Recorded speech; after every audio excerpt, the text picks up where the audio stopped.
Temos muito a conversar com Dora Kramer. A gente começa com o fim da Lava Jato, Dora. Bom dia. Bom dia, Megali, bom dia, Ellen, bom dia, Carla, bom dia a todos.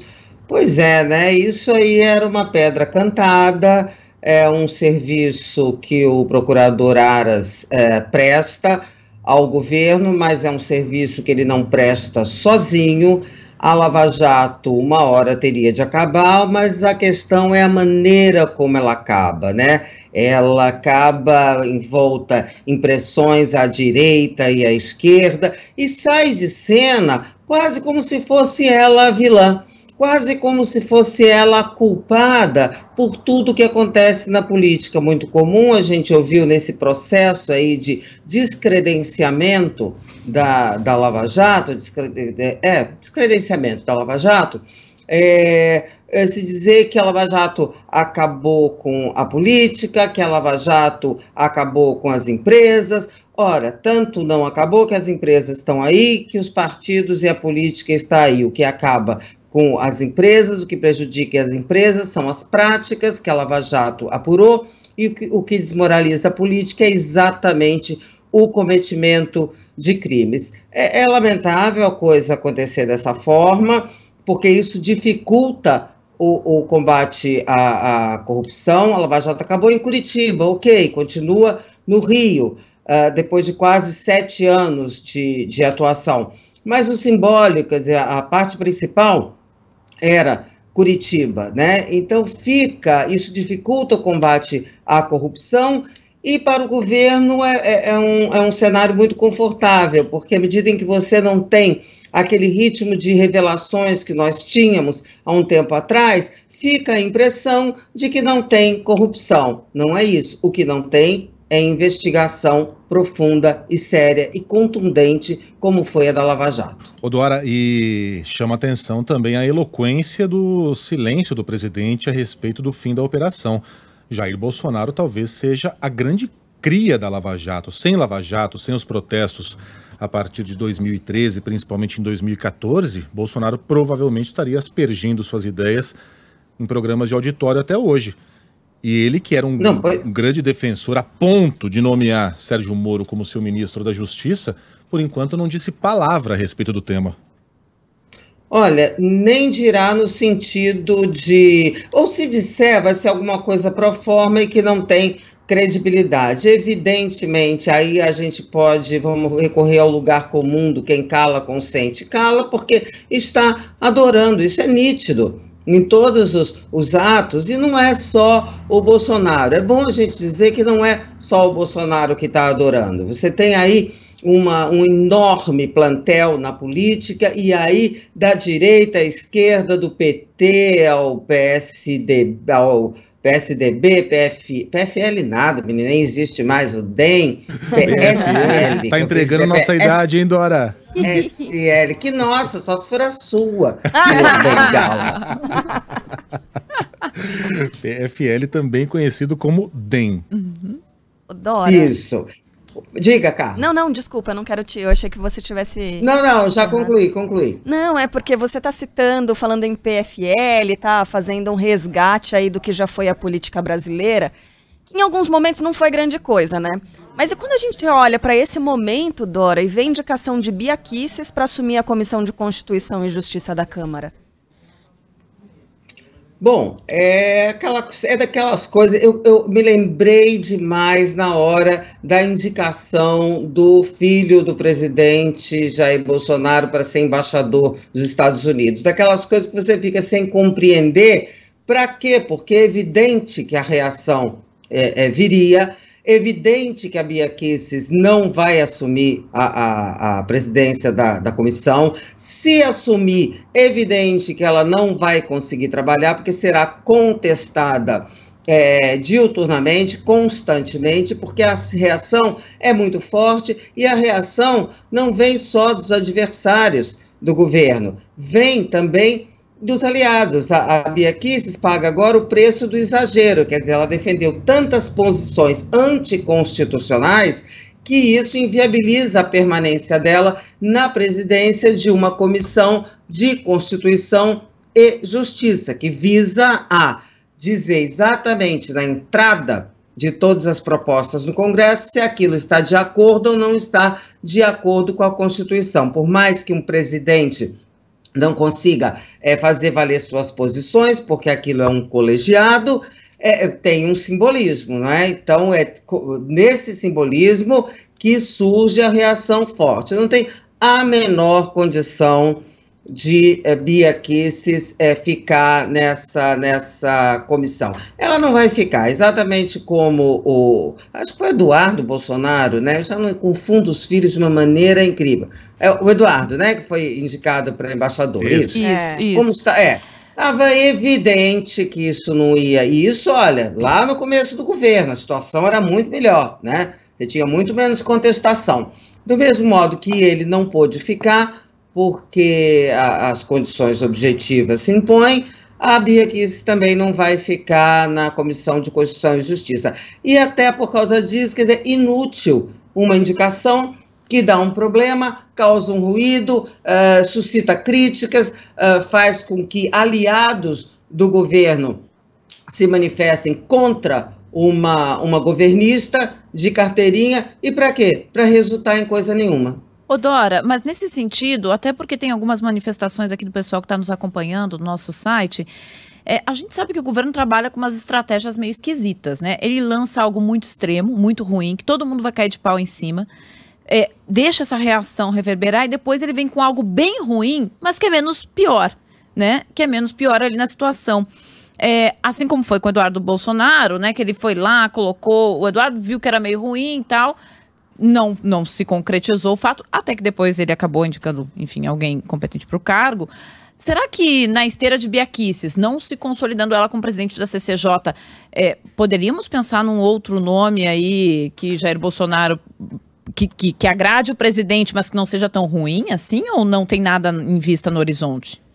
Sim, já há alguns nomes, Ellen, e todos assim na linha, claro, porque foi eleito ali para a presidência da Câmara um aliado do presidente. Quem tem força maior hoje, na correlação de forças, são os partidos governistas, o Centrão. Portanto, não adianta examinar as coisas sob outro aspecto. Então, mas há outros nomes, se eu não me engano, 2 nomes, não lembro, porque esse pessoal que chegou, assim, a um povo, assim, todo de primeiro mandato, novato, mas eu já ouvi avaliações de que são pessoas, pelo menos, que não têm o currículo da Bia Kicis, que não são investigadas pelo Supremo Tribunal Federal, que não fizeram manifestações reiteradas em favor das posições mais estapafúrdias do presidente Jair Bolsonaro. Então é o seguinte, não adianta, não vai ter ninguém ali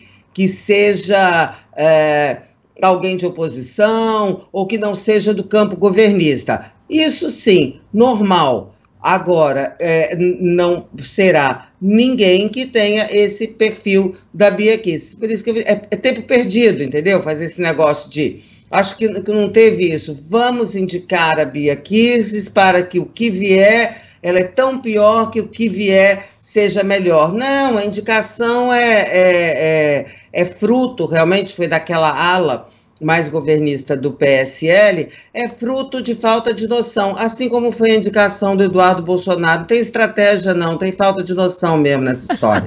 Dora, fruto da falta de noção, em relação às prioridades do governo que nós conhecemos ontem, são 35 ao todo. Eu fiquei pensando naquela pessoa que no dia 31 de dezembro promete que vai emagrecer. Você olha e fala, pode até ser.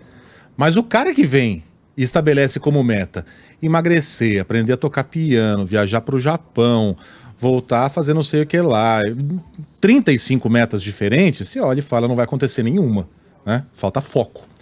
Você achou que faltou foco na divulgação dessas metas?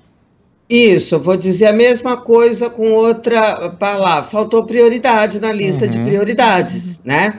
Então você tem ali uma enorme carta de intenções e que não tem prioridade alguma, tudo que já se conhecia, ok, o governo mudou a pauta, a agenda é a mesma, mas não se sabe o que é, como é que vai, o que tem, como é que é a fila dessa história, né? Então, o que vai acontecer? O próprio Congresso, os presidentes da Câmara e do Senado e os respectivos colégios de líderes é que vão organizar essa pauta. E a vida real é que impõe a agenda. O que significa dizer a vida real? O que tem aí de mais urgente? Embora tudo seja urgente, as reformas, tal, mas assim, premente o orçamento, que não foi votado, tá? Estamos em fevereiro, e o orçamento deste ano ainda não foi votado. Portanto, para que o governo possa se mexer, fazer qualquer coisa, é preciso votar o orçamento. Para votar o orçamento é preciso um entendimento. Ele não foi votado até agora exatamente por disputas internas, mas relativas à eleição das presidências da Câmara e do Senado. Passado isso, então vai se chegar a um entendimento. E a outra agenda que se impõe é um auxílio emergencial, seja lá como se chame, alguma ferramenta de proteção às pessoas mais pobres, às pessoas que continuam, afinal de contas, o que a gente tem hoje é 1%, um pouquinho mais que isso, da população vacinada. Portanto, estamos numa situação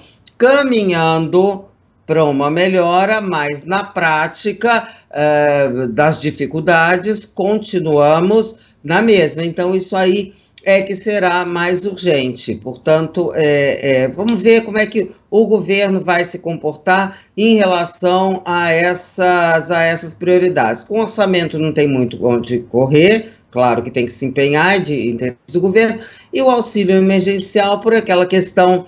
O presidente Jair Bolsonaro viu como é bom eleitoralmente ter o auxílio emergencial e, de outro lado, o Congresso está consciente, a gente viu nos discursos todos, né, de posse, de início dos trabalhos legislativos, a consciência de que isso é uma questão urgente, premente e que precisa ser resolvida. Agora, feito isso, tem uma enorme pauta que precisa ser organizada e que precisa do empenho de um governo que, nessa pauta de prioridades, de intenções, o governo também não se empenhou, não se organizou, não mandou as coisas a contento e ficava sempre culpando o Rodrigo Maia. Agora não tem mais Rodrigo Maia, agora só tem ditos ou supostos, sei lá, amigos. Portanto, acabou essa desculpa, acabou. Vamos ver como é que as coisas vão transcorrer. E, importante, né, gente?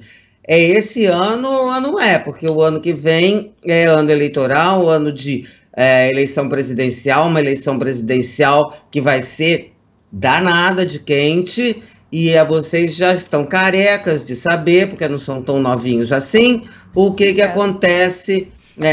Exatamente, não me venham, isso. Vocês sabem exatamente o ritmo da política, o que acontece no ano eleitoral. Só tem eleição. Então, agora, it's now or never. Aliás, e antes que o senhor Bengala fale que eu estou me referindo a coisa de Elvis Presley, 1950, é isso mesmo. Tá? É isso mesmo, de volta à nossa adolescência. Agora, a gente se acostumou, né, com esse troço de em ano eleitoral não acontece nada. É janeiro, fevereiro, a eleição. Mas a gente trata isso como uma normalidade que é absurda. E aí, no ano de eleição municipal também não acontece nada, porque afinal de contas você tem que eleger os seus aliados, fazer as bases nas cidades, e a gente vai assim, vivendo, funcionando pela metade. Dora Kramer, volta na semana que vem. Fala, Carlinha. A gente vem em 2022, Dora. Não teve essa ontem, não, imagina, terça-feira. Aliás, vocês se deram conta de que em 2022 a gente vai ter no mesmo mês Copa do Mundo e segundo turno da eleição presidencial? A Copa do Mundo acontece em novembro, minha gente, porque faz muito calor no Catar em julho. Que mês será este? Coisa. Aí vem aquelas coisas chatérrimas, aí vai ficar pior ainda. Você vai ter que comentar jogo, Dora, também. Não, será que mas nem morta. Será que a eleição influi? Não, como é que é? Será que a Copa do Mundo influi na eleição, que é uma das grandíssimas bobagens, mas isso é Nunca um assunto para 2000. Pois é, né? Nunca influiu. e não vai ser agora, mas vai ser o menino não tinha nem me dado conta, quer dizer, me dado conta não, nem sabia que era em novembro a Copa do Mundo. Fica um alerta pro TSE, porque se marcar a eleição para dia de jogo do Brasil, a gente vai ter uma abstenção de 95%. Dora Kramer volta na terça-feira, está conosco todas as terças, quartas e quintas, com mais comentários. Um beijo para você, bom fim de semana, Dora. Tchau, gente, até terça.